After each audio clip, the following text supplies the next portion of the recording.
The wind remembered what he had tried so often to forget.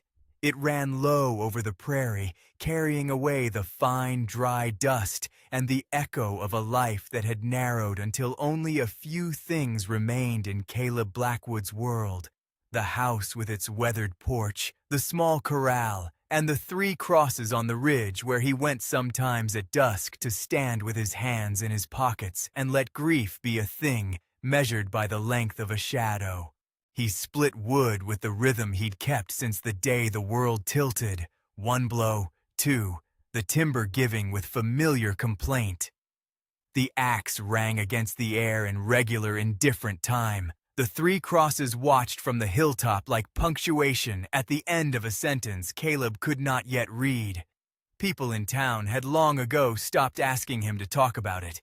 He answered the questions with gestures, a nod, a hand over his heart, and then silence. That silence had space in it for the cattle and the wind and whatever small mercies a man could wring from soil and weather. When she stepped off the stagecoach at the Mercantile, she moved as if she carried the whole world behind her. Her coat was thin for the cold, coat damp at the hem, hair braided and stubbornly free strands whipping her face. She looked like someone who had learned to weigh each footfall because the ground could be treacherous in ways not always visible. Everyone in town noted new faces. Old men at the post office paused over their pipes. The preacher's wife, Martha Holt, widened her eyes as though the sight of a stranger might be a small scandal. Caleb was in town that morning to buy tar and horse oil. He stood by the wagon with a ledger tucked under his arm when he saw her at the counter. Their eyes met across a scatter of goods and the white flaring of winter light. There was nothing dramatic in it, only that small, precise recognition that had nothing to do with names and everything to do with loneliness, shared in 2 spare glances. She was careful with her words and too quick to apologize for taking up space. Her name, when he learned it at last, was Ara. It suited her. The sound small and decisive, a name that fit the shape of someone who could make room where none had been given. A storm found them both, though in different ways. The sky shut down, and the coach lines disappeared into a wall of driven snow. The stagecoach could not ride the road in such weather. The driver tethered the horses and left the travelers to the shelter of the town. The roads around Caleb's ranch were no kinder. The next day, when the storm eased into a cold, grinding wind, someone found Ara on the side of the road at the ford, half buried, hands raw, breath fogging like a ghost. She had tried to walk on through the white. Caleb was out mending a fence when he spotted the scrap of a coat against the bright snow. He left the fence post unfinished and rode in lean, sure motion. He found her there, shivering so deep that the breath seemed to be working against her. He helped her onto the horse, wrapped her with his blanket without asking. She did not speak. She let him carry her through the thin, stopping world. The cabin was small, low-roofed, the sort that creaked at night and smelled of wood smoke and tallow candles. Caleb laid out his spare quilt. Ara drank hot broth and held the cup like it was a small miracle. They sat in silence for a long time while the storm talked against the eaves. There were practical things to be done, the bindings on a sprained wrist, the making of tea, but there was also something else, an economy of reticence that fit 2 people who had learned caution. Word in a small town was a living creature. It rubs against doors and learns the shape of people before it rests. By the time the storm had passed, there had been other things.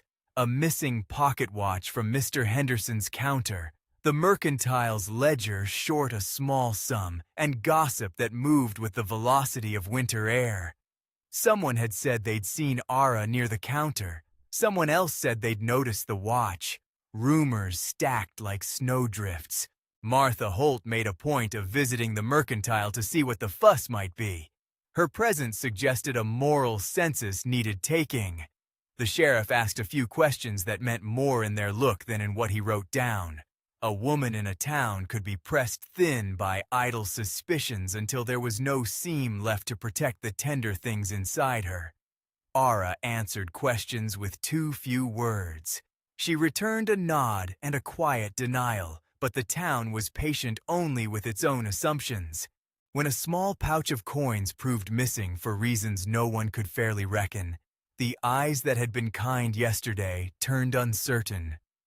Mr. Henderson's face had an expression like a man who had to choose between credit and conscience.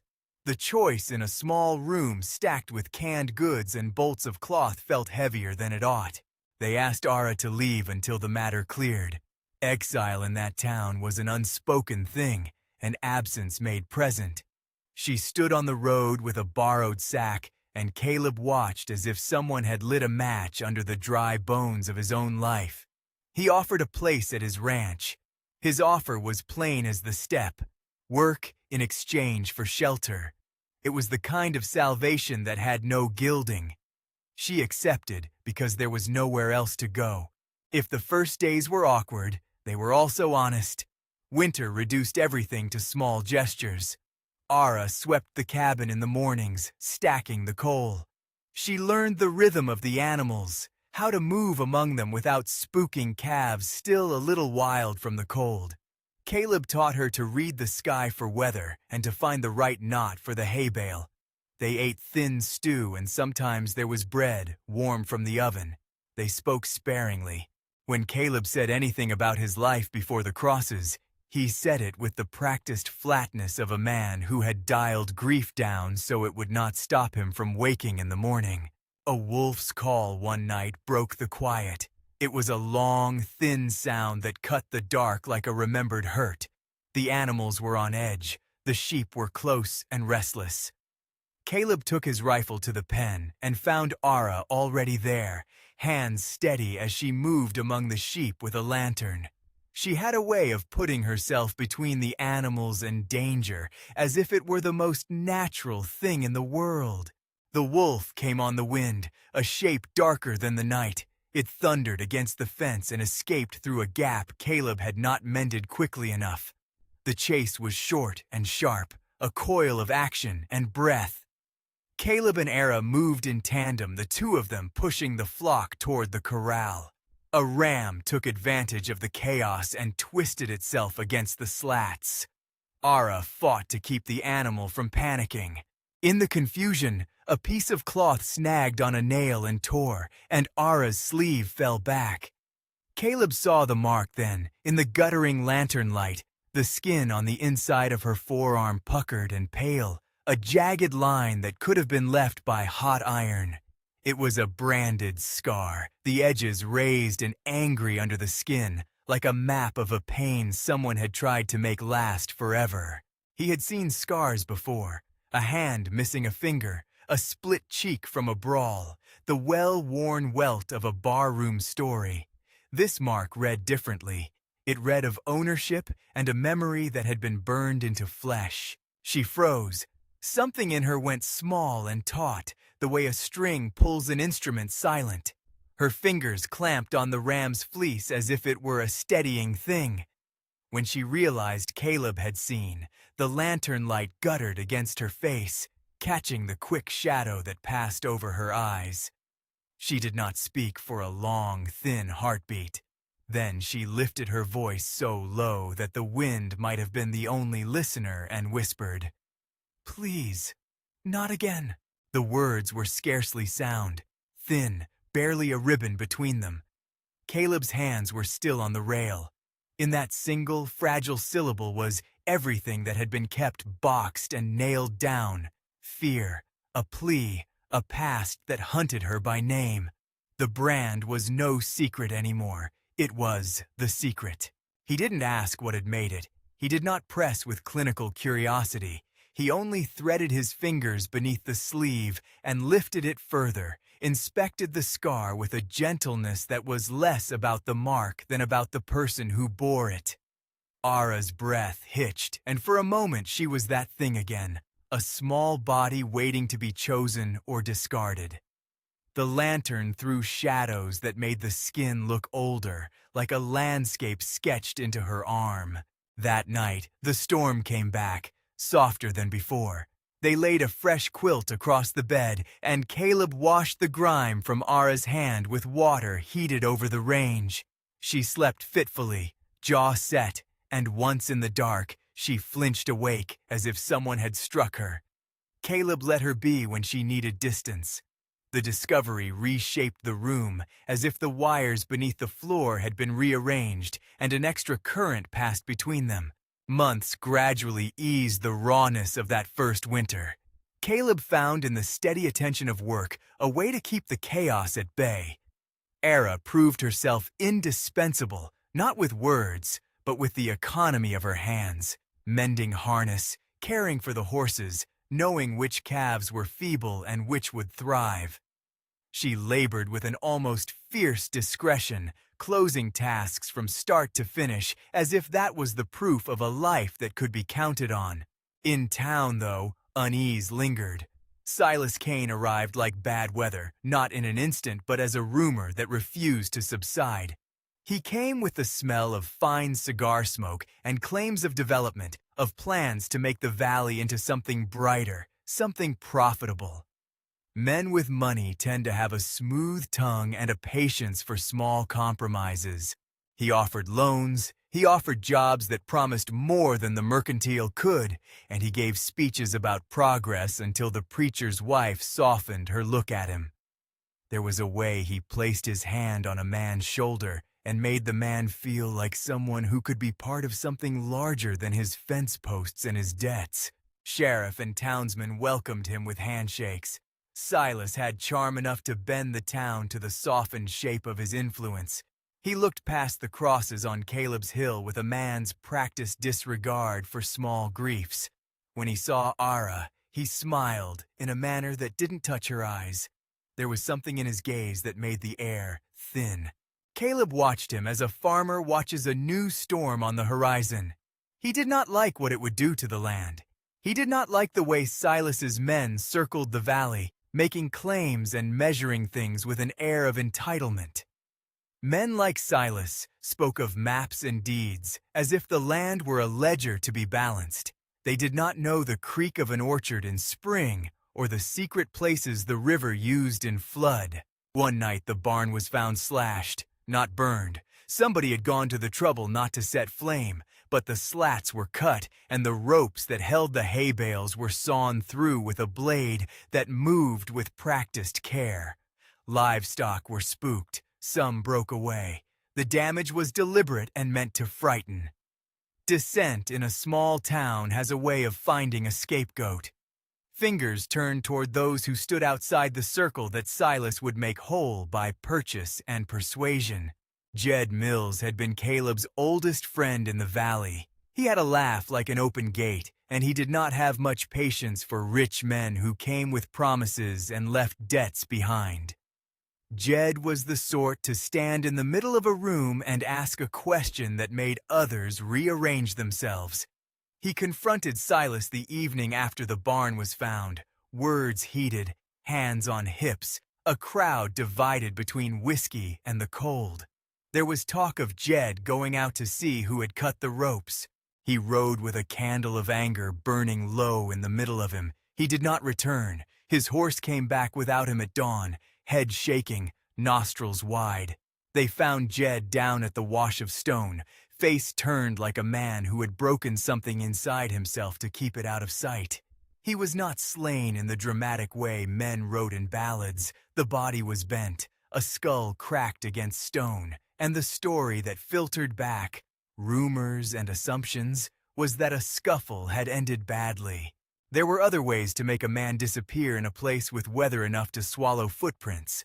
Some said Kane was involved, others suggested Jed had been drunk and unlucky. The truth, as it does, sat between versions and hurt all the same. Caleb felt Jed's absence as a sap pulled from the root of him. He closed the gate of the ranch with slow hands and let the sky settle. The town talked of law and leads, and the sheriff took statements and made a note that implied more than it said. But when a rich man's men had a stake in the outcome, law could be a pliant thing. Men on the payroll of development will often find ways to make an accident look inevitable. After Jed's death, The valley split like old wood under stress. Some took Silas's money because bread was real and immediate. Others shut their doors and stayed quiet because fear was a better strategy than defiance. Caleb found himself in an old, uncomfortable place. One of those men who had loved a friend and found he had no easy recourse. He felt a heat in his chest that was not simply grief. It was the narrowed, cold focus of a man deciding he could not let a place that had given him everything be turned into something else while he stood silent. They talked of running Cain off in the townhouse. They plotted moves as men do in rooms that smell of tobacco and despair. But Caleb's approach was different. He would not ride into the town square with a gun and a band of men shouting vengeance. He had learned, early, the cost of acts done too quickly. Instead, he thought like a man used to rocks and riverbeds, to knowing which slope would hold and which would give. If they were to stop Cain, they would not do it to exult. They would do it to end the immediate danger, to give the valley time to breathe. He knew the canyon where the old river cut a narrow throat between cliffs, where the sides bore the memory of every flood and freeze, and where the ground could be made to move if handled right. Plans in that country are in part engineering and in part luck. They told a story, a rumor of silver buried in the canyon, men from town who were too curious to ignore it, the promise of riches, enough to draw Cain like iron to a magnet. Ara sat awake on a night with the wind like a thin animal around the cabin and told Caleb, in words less than precise, that she could help. There was no bravado in her offer, only a tired steadiness. She knew the shape of fear differently now. She had been run to the edge of the world and pulled back. Losing her life again was not the prospect that drove her. It was, perhaps, that steadier thing. To make a place where children and cattle and small mercies could live without being purchased away. They set their trap in the canyon with the care of men and women who knew the land. Ropes were slung across ledges and anchored with deadfalls. They dragged a boulder up and balanced it on a precarious mantle of smaller stones. A trip line would loosen a pin, a whisper of motion that would make a chosen section of the cliff give. Rifles were placed at narrow spots where a warning bark could send a horse into stampede and confusion. They planned for escape as if each had a life to account for after. Caleb taught Ara how to hold a rifle steady, and she taught him knot work that had not been necessary on his farm, but that worked in the canyon glare. On the day, the sky was a thin blue with sunlight like a white coin. They told the rumor of silver at the back of the canyon to a man who liked treasures and had little patience for history. Silas preferred to see the world in arithmetic. He counted opportunities and found them gratifying. He brought a pair of men with him, eyes hungry, and he laughed at the narrowness of the place as if a laugh could make a land smaller. The canyon was a mouth and then a throat. The echo there had a way of swallowing conversation and giving it back as a rumor. They had staged themselves with caution. Signals were simple, a call, a rifle puff, a time. Caleb watched from a small ledge with Ara at his side, shoulders close enough that the weight between them felt like a promise more than a plan. When Cain's party moved into the throat of the canyon, they were careful in the way of men who still liked the feel of power underfoot. They did not expect the earth to conspire. The first noise was small, a twig snapped under a boot, and then a calculated sudden chain of events. A rope released a packing of rocks. The boulder that had balanced like a question on the edge shifted with the indignity of old grudges. The side of the canyon groaned, stones rolled, men shouted, the sound raced, and then the world became a narrow, brutal thing of falling rock and the shriek of metal. The rigged slide did not have the clean finality of a judge's gavel. It was messy and loud and moral in a way that was not at all like the tidy accounts Cain had been making for the valley. Caleb fired a warning shot, not to kill, but to control the flow of the panic. Ara fired twice to discourage the men who tried to climb. the canyon filled with dust and the scent of disturbed earth. The boulder came down with almost ceremonial inevitability. Silas Kane was in the path. The rock struck, and the ground beneath him gave like a betrayed promise. He went down under the weight of it, and the canyon took him and kept what it would not give back. The men with him staggered and fled, and one found a fist of immovable stone to bind his leg. Another lay dazed and bleeding where the earth had remembered him. When the dust settled and silence, heavy and sheepish, dropped back into the throat of the canyon, Caleb felt a clarity that tasted like iron. He did not feel triumphant. There was no exhalation of relief that felt like joy. Instead, there was the immediate and fierce work that survival demands. A man with a broken arm, another with a crushed foot, the living dragging themselves from under the startled foothold of their own choices. He saw Kane motionless beneath the boulder and felt, in a very private way, the absence of any easy absolution. Justice had been done in a fashion that left blood and broken bodies and questions. That was the cost. Caleb found himself pummeled by the aftermath. The sheriff came, late as if the law always took its time, and declared there was an accident, as policemen across many places will when the world proves complicated. Some in town whispered it was luck. Others said it was a god's rough hand or a prosaic falling of rock. The truth was a coiled thing, partly planning, partly luck, partly the canyon's own habit of shifting. The men who loved Kane for the money he offered would say the land had been cruel. The men who feared him would say it had been mercy. Jed's name was in the mouths of those who mourned and those who used grief as a cudgel for their own relief. Caleb was not unscathed. A chunk of debris caught his calf, and when he stumbled out of the dust, his leg bled like a thing that had been forgotten.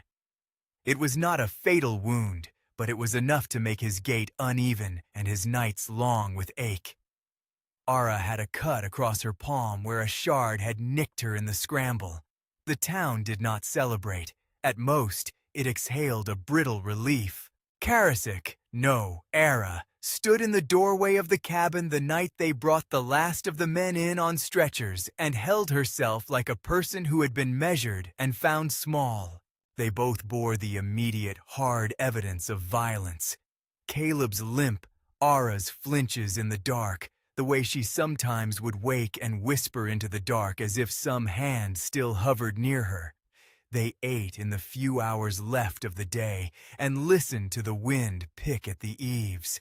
The valley itself seemed to palpitate between two worlds. It had not been bought by Silas Kane, yet it bore the fresh scar of what it had almost become. That was not a victory that could be framed with a ribbon. People came with questions, and some with gratitude. The sheriff asked formally what had happened. The men who had been injured told stories that matched at the edges, but were different in their center. Caleb answered as a man who knew the difference between truth and tale. He would not boast. He would not recite heroics that smelled of paper. He told them plainly the things he had done. Martha Holt stood on the porch of the chapel and declared, in a sermon that was more about comfort than sermonizing, that the valley had been spared from a great temptation. Some nodded. Others left the chapel with faces set like a man who has been told a lie and must now live under the lie's consequences. The preacher did not say if the end had been righteous or not. He merely said that suffering is part of the human account, and there was no rejoicing in that. That small moralizing was not comfort to the ones who had felt the rope and the rock. It was a scaffolding with missing planks. Caleb lay awake nights, feeling the weight of the boulder in a way that had nothing to do with geography. He had come to believe once that when a threat was done with, the quiet would be simple.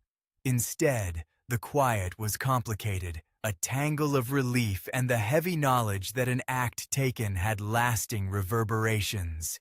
He nursed a wound that would hurt in damp weather, and he felt the slow press of a guilt that had nothing to do with law and everything to do with the heart's compass. He had chosen a path, and it had led to an end that demanded reckoning. It was not vindication, it was consequence. Ara grew quieter still. She worked in the barn and her hands were steady, but sometimes a sound would change the set of her shoulders, and she would go to the window and watch the road as if expecting something she did not want to meet. Once, when she heard the sound of a carriage wheel in the distance, she dropped the sack she was carrying and pressed the heel of her hand to her mouth until she could feel her pulse behind her fingers. When Caleb asked her what was wrong, she only shook her head. The brand on her forearm flared for her as a memory does, and she touched it with the thumb of the hand that had not been cut. One late afternoon, with the lights soft and the air smelling of thaw, a carriage came down the valley road. It was decked in the sort of trappings Cain had favored, brass shining, men in clean coats. The whole town watched as the carriage turned in at the mercantile. Ara, at her chores, saw the silhouette pass the cabin and felt the old wiring in her chest tighten.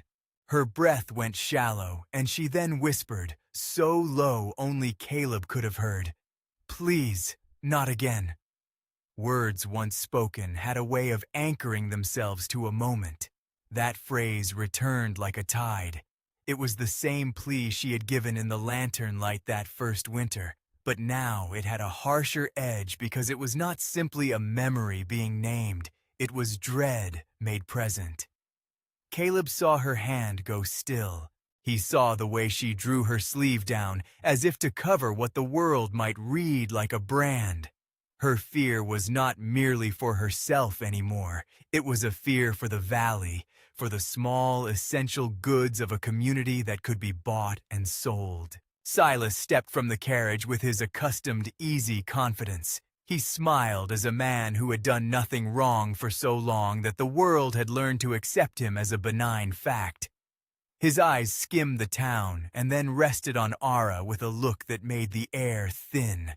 It was the look of a man who recognized a past wrong as a matter to be mended, perhaps with money or apology or possession. It was the look of a man who believed anything could be balanced with the right amount of currency. He approached Caleb with the bright assurance of someone closing a deal. "Mr. Blackwood," he said, voice oily with charm. "Such a fine valley you have. Imagine what it could be with a proper plan. Prosperity, Mr. Blackwood, new fences, schools, why, even a chapel if the people want." Caleb's jaw was a hard line. He answered simply and without flourish. "We have schools that don't need buying. We have land that keeps itself." Silas only smiled wider. The conversation was a hinge. He spoke of buying more land, of plans that would require cooperation. He offered to buy the ranch, in a tone that made the proposition both flattering and predatory. Ara stood apart, hands folded tight at her stomach. The brand on her arm itched like a small, private complaint. The town gathered its own council. Offers were made. Debate stretched until it had the texture of a long winter's night. People weighed their debts and their hopes. They voted for small mercies over the long labor of holding something in place. Martha Holt declared in public that change could be a blessing. Other women clenched their hands and said nothing. The sheriff nodded, as if he had already seen too much of what the town could pull into itself. When Silas next spoke to Ara, he had the softness of a man who thought apology could be a currency. He moved too close and his hand brushed her arm in a way that made her recoil. In that small movement, a motion like the falling of a curtain, he gave her place back to the old thing. Ara's voice was small and cold when she told him to keep his hands to himself. Silas smiled in a way that did not reach his eyes, and the smile made Caleb's instinct harden. There were smaller acts of sabotage that followed, tools left without bolts, fence rails cut in secret, hay stores spilled and ruined. People wanted to believe in random misfortune, that the land and weather and human error had conspired. But there was pattern in the events, and pattern has a way of becoming a story. The sheriff collected stories and let some of them slip through his fingers for lack of proof. Small-town justice moves like river ice. opaque, slow, and with jagged edges. Night times were different now. When Ara slept, she went under the covers with the precision of a person who had learned to measure the distance between herself and an unkind touch. Caleb kept the lamp burning longer, not out of romance but out of a practical wish that light would keep darkness at the literal edge of the room. Sometimes he awoke to her hand brushing his in the dark, and the contact was short and full of a kind of permission neither of them wanted to elaborate upon. Then came the night the men from Kane's payroll came to the ranch with more blunt intentions. A gate was forced, ropes were thrown over the corral to frighten the animals. One of the men took a swing at Julius, the farmhand, for daring to step outside his place.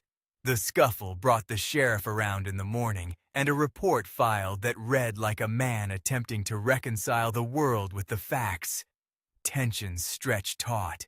It ended with a confrontation in the mercantile. Silas, flushed and sharp, argued that he had been wronged by rumor and villainy. He spoke of damages and legal recourse. The town divided on the word security. People lined up on either side like a new fence. The air felt permanent and precarious all at once. Then Jed's name rose again like something unfinished, an opened letter left on a table.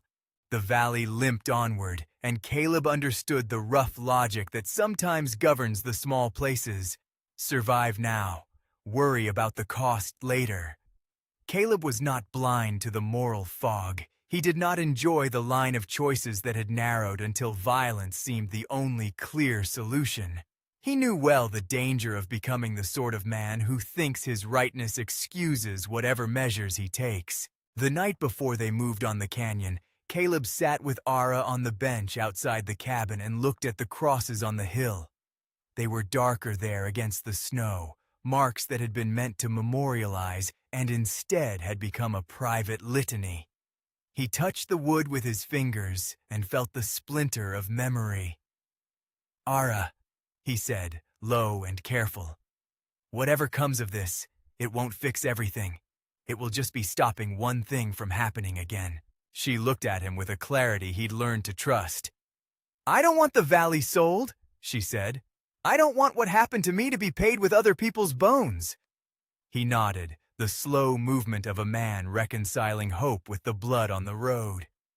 "Then we'll do what we can to make it stop," he said. "Not for glory, for space to breathe."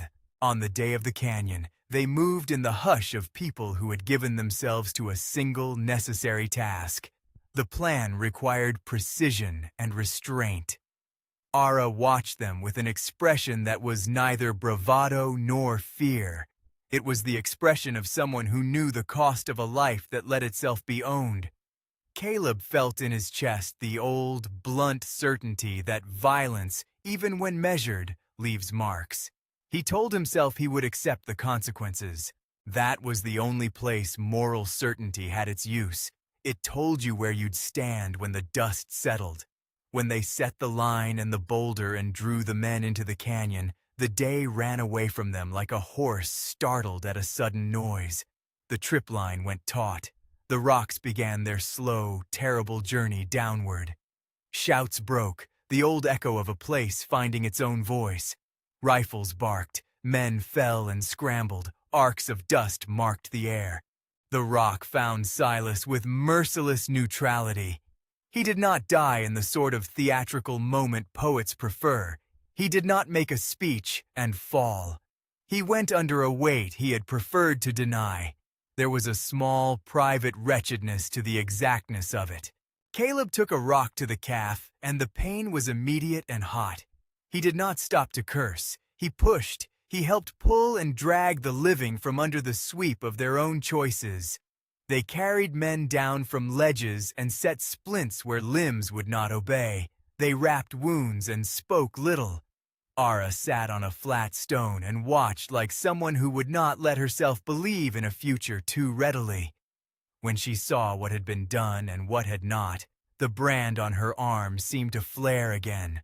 The memory it carried was not one speech could erase. In the cold wash of after, there were things that could not be counted. The quiet of those who had loved the wrong man, The fact that Jed's name still had the weight of a bell, the sheriff's hands trembling as he wrote reports that could not name everything. The valley adjusted in the slow mechanics of people mending fences and fixing gates. The preacher called for prayer, and the town attended like a congregation afraid to ask too many questions. Caleb nursed his wound as a constant reminder. It made his walk uneven and his nights long. There were no parades for him. Ara bore the night terrors and the flinch of reflex, small things that do not make a good story but which change how two people inhabit the same room. They stood, often, at the edge of the property where the crosses kept their watch and said little. The crosses had been meant to mark something fixed. Now they felt like a ledger too complicated to close. People wrote down versions of the story in hearthlight and in taverns. Some praised the resolution of Cain's threat as necessary. Others said there was cost, and it was not meant to be absorbed by a single valley. The sheriff, who had seen too many human patterns to be fooled by singular explanations, called it an accident in his report and left blanks where he could not reconcile truth and rumor. There was no court, no grand declaration. The law had been present as a sort of spectator, and in that absence the moral complexity gathered heavy like storm clouds.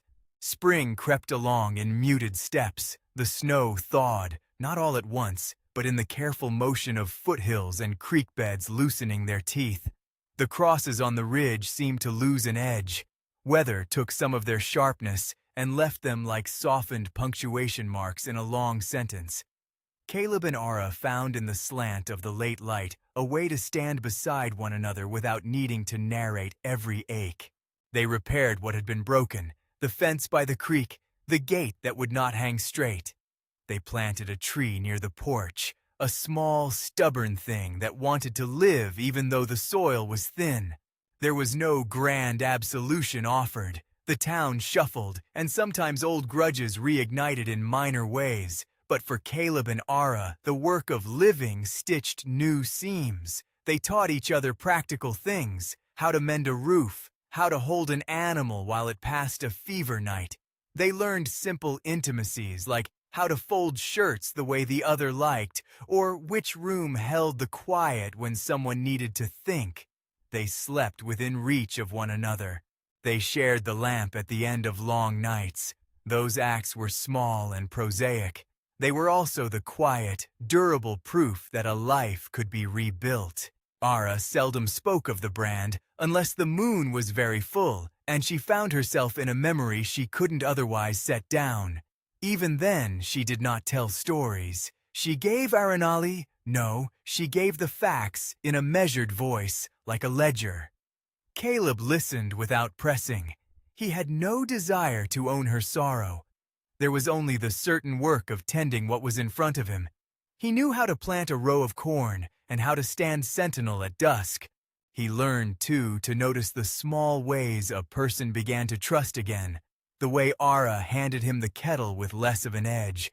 The way she leaned her head on his shoulder while they sat in the yard. Trust arrived, not like a proclamation, but like a slow thaw. One evening, late in spring, they stood on the hill with the 3 crosses behind them and looked at the valley spread like a hand. The air was soft and full of the smell of wet earth.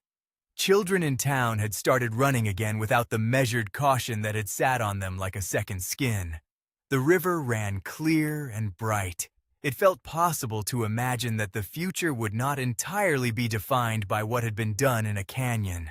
Caleb felt his leg ache in the rain, and he remembered Jed with a steadiness that did not dissolve into bitterness. Ara stood with him, the brand on her forearm a private map she no longer hid. He did not say, "Now, all is forgiven." He knew forgiveness was not a thing to be pronounced like a law. Instead, he reached and put his hand over hers, and the contact was enough. It spoke of partnership and of the decision to be a thing together rather than apart. They learned to accept sorrow as a weight that could be shared. In the daily chores and the changing seasons, grief lightened, not because it vanished, but because it found a companion to bear it. The crosses remained on the hill, carved into the landscape like an old, necessary truth. They tended them by keeping a small patch of wildflowers and by stopping sometimes to put a hand on the wood. It was not resignation. It was a way of honoring what had been lost without allowing the loss to be the only story told. Caleb often thought about justice and its shape. He did not pretend their actions had been neat or wholly righteous. Violence had a residue, and both of them bore it. The valley had been spared an immediate, corrosive sort of purchase. But that gift had come at the cost of a man falling under a boulder and the silence that followed. Caleb felt that in the wet ache in his leg and in the way Ara sometimes woke with a start and muttered into the dark. He knew with the blunt clarity of a patient who had seen a wound healed and a scar left behind that life would always have roughness in it. Part of being human was learning how to carry that weight and to carry it with hands that did not harden into instruments. In the long afternoons, they mended fences together and cleared ditches, and sometimes they would sit on the porch and listen to the wind bring the valley's smells, the sweet tang of hay, the metallic scent of coming rain. People in town softened in their ways. Martha Holt visited with soup. The mercantile returned to being a place where goods changed hands, not rumors. The sheriff, who had been for a time like a man carrying a secret ledger, offered Caleb a steady nod at the post and less of a look that asked too much. The world slowly resumed its work. If anyone asked Ara about the brand, about the man who had done that thing, they received only a small, steady answer that never fully described the breadth of what might have happened. She used short, certain sentences. She refused to let the valley make her another moral lesson. She had been more than her scars the first time she stepped from a coach, and she would remain more than them now, the brand a single chapter in a life that still had long pages left. Caleb never lost the habit of walking up the hill toward the crosses. Sometimes he went alone. Sometimes Ara came and stood with him. They did not speak of Jed, unless a storm made the kind of silence that opened the mouth for grief. Instead, they would talk about practical things, the cost of a new fence, the time to plant corn. The practicalities of a life together were the new religion they practiced, sloppy and ordinary and humane. The valley healed in increments. Nature did much of the work, tending its own scrapes and bruises. Humans, being the messier species, needed other remedies: honesty, kitchen conversations, a shared workbench. They had both learned that the world was built more on small, consistent acts than on single, tidy resolutions. A life that is saved from purchase and from being traded away is not a life that announces itself loudly. It grows quietly, the way herbs do around a doorstep.